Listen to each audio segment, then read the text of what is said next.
मकर राशि, आप जीते जी तो नर्क देख चुके हैं, लेकिन आप जीते जी आप स्वर्ग भी देखेंगे। क्योंकि जब भी शनि के साढ़े साथी किसी व्यक्ति के ऊपर आरंभ होता है तो वो साढ़े साथी नर्क से कम नहीं होता, नर्क से ज़्यादा कष्टदायी होता है।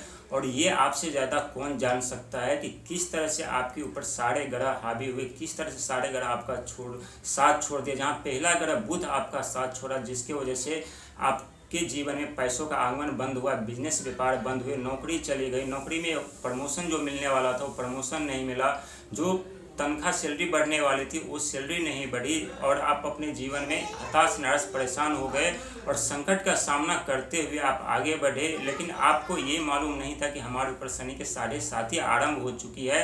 लेकिन कहते हैं जब भी चाहे राजा हो या रंग हो, जब भी व्यक्ति के जीवन में दुख दर्द आते हैं तो व्यक्ति आध्यात्मिक की तरफ रुख करते हैं, आध्यात्मिक की तरफ जाते हैं। और जब वहाँ जाते हैं तब उन्हें पता चलता है कि हमारे ऊपर कौन सी ग्रह की अशुभ दृष्टि पड़ी हुई है, कौन सी ग्रह की अशुभ छाया हमारे ऊपर पड़ी हुई है, कौन सी दशा हमारे ऊपर आरंभ है। और जब आपको पता चला तब तक काफ़ी देर हो चुका था और आप अपने संकट से लड़ते रहे, निरंतर प्रयास मेहनत करते रहे, लेकिन फिर भी आपको कोई सफलता नहीं मिली। क्योंकि आपके ऊपर शनि के साढ़े साथी आरंभ हो चुका था। और शनि के साढ़े साथी में पहला चरण अपने हिसाब से कार्य होता है, व्यक्ति जैसा चाहते हैं वैसा कर पाते हैं और वैसा ही होता है। उनका जो इच्छा होता है उस समय उनकी इच्छा अपने चरम सीमा पर होता है। लेकिन जैसे दूसरा चरण आरंभ होता है, दूसरा चरण कहते हैं बहुत ही दुखदायी कष्टदायी होता है। जैसे दूसरा चरण आपके ऊपर आरंभ हुआ वैसे आपके घर में कलह उत्पन्न हो गए, बीमारी का आगमन हो चुका था, लड़ाई झगड़े का आगमन हो चुका था, समस्या पे समस्या उत्पन्न हो रहे थे। आप समस्या से बाहर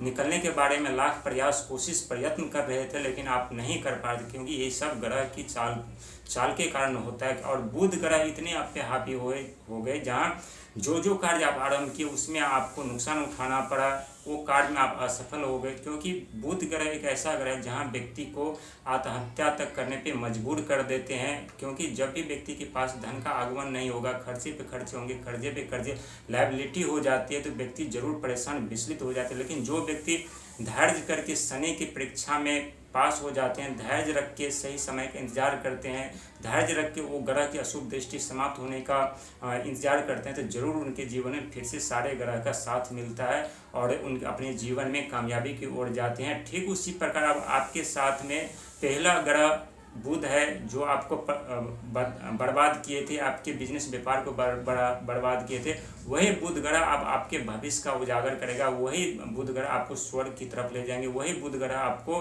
हर एक इच्छा पूर्ति कर पाएंगे, हर एक सपने आपको सच कर पाएंगे। ये इसमें कोई कहने वाली बात नहीं है।